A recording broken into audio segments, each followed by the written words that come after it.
Mr. Palmer loves to be contrary, especially when his wife is concerned. Mary? Found you at last, Miss Dashwood. May I introduce you to the Miss Steeles, who are particularly anxious to meet you? To meet me, Lady Middleton? Yes, excuse me, Charlotte. Miss Steele, Miss Lucy Steele, Miss Dashwood. How do you do? Oh, delighted to meet you, Miss Dashwood. We have heard so much about you, haven't we, Lucy? Oh, yes, to be sure. About me, Miss Steele, from whom? A certain person.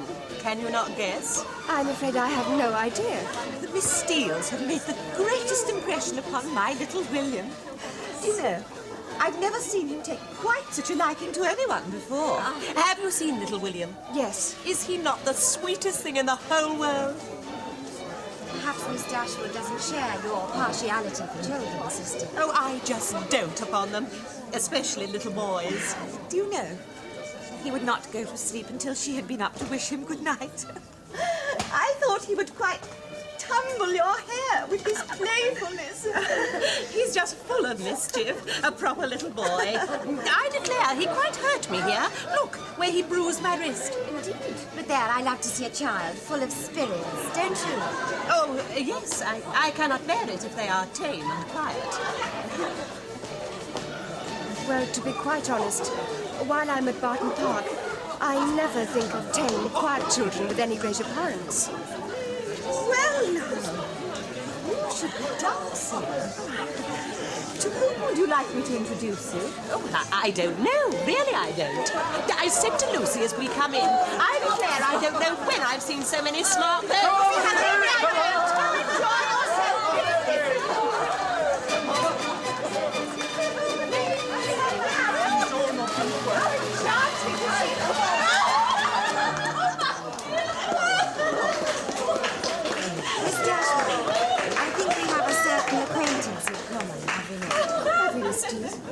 If so, I was not aware.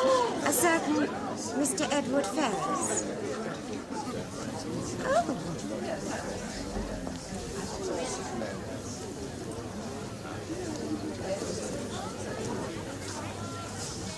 You know Mr. Edward Ferrars? Oh, Lord, Miss Dashwood, I should do. He was for 4 years a pupil at my uncle's tutorial establishment near Plymouth. Did you not know? I knew that he'd been educated by a tutor, yes. Oh, Edward. He's a great favourite in our household, I can tell you, Miss Dashwood. We all delight in his company. He was with us again, as a matter of fact, quite recently. He was with you? Oh, yes. For 2 weeks. He comes back regularly. Has he not told you? How odd. Perhaps he didn't consider it of sufficient importance. I am not aware of all his movements, of course. But did he not call upon you on his way home? Oh, but perhaps he had not sufficient time. I feel sure he would have done so otherwise. Do you know his mother, Miss Dashwood? She sounds a real Tartar. He's greatly in awe of her, poor fellow, because if you ask me, she holds the purse strings. Indeed. Now, we simply cannot allow you two young ladies to hide yourselves away like this now, can we? Elinor, dear. Oh, Elinor. Oh, I do believe you're sulking because a certain person is not here. Is that not so? We must forgive Miss Dashwood. Her heart is engaged elsewhere. Now, come along, my dears. There are a number of very pretty young men still without partners. We can continue our conversation tomorrow.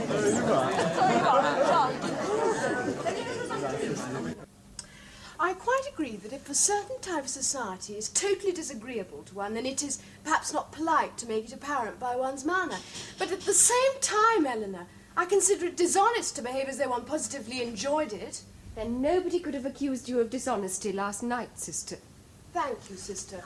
Whatever its intention, I take that remark as a compliment. Elinor, my dear, there is a young person at the door who says you are expecting her. A Miss Steele. Oh, dear. And I shall go up to my room. I'm sorry, Mamma. She's a guest from Barton Park. Miss Steele, do please come in. Thank you. I'm so sorry. I've not introduced you to my mother. Oh. How do you do, Mom? Oh, What a pretty room. Oh, do you think so? Thank you. I declare it's the prettiest room that ever I saw. I do, really. Well, I'll leave you two young people together then. I expect you'd like to have a talk. How young your mother looks, Elinor. I may call you Elinor, I hope. And it's plain to see where you and your sister get your good looks. Would you care to sit down? Thank you.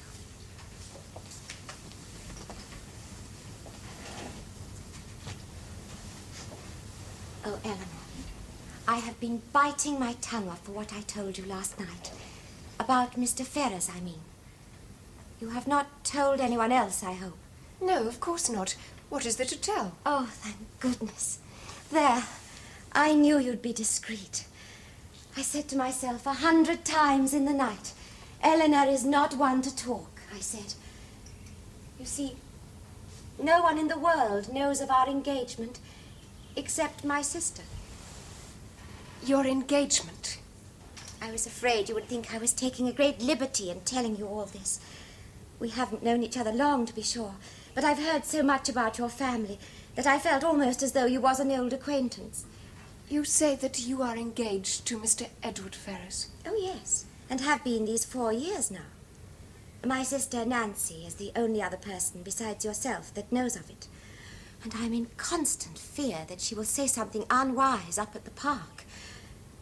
I have trusted you because Mr. Ferrers has the highest opinion of your family and looks upon yourself and Miss Marianne quite as his own sisters. Oh, I only wonder that I am alive after what I have suffered for Edward's sake all this time, with everything in such suspense and uncertainty. I'm sure if it were not for his letters, I could not contain myself. But he's such a faithful correspondent. I have his most recent letter here, as a matter of fact. He has a beautiful, sensitive hand, has he not? I expect you would recognize it. He writes very handsomely, certainly.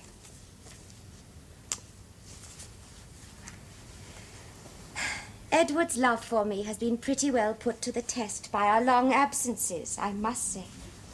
At first, I used to worry greatly, because I have to confess, I'm of a rather jealous temper by nature.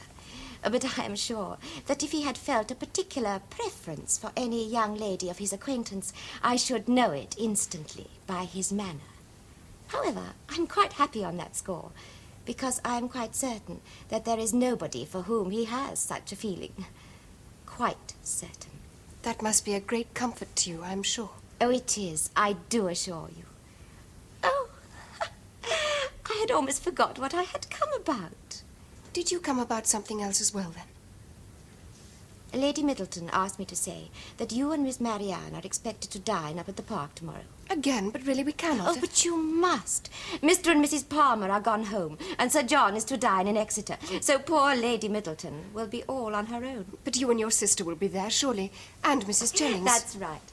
But there will be no gentlemen present, so we ladies can chatter away to our heart's content.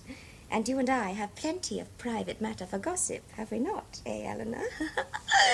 Oh, well, I must not disturb you any longer. Please convey my kindest regards to your mother. But I hope that we shall be meeting often while we are at Barton.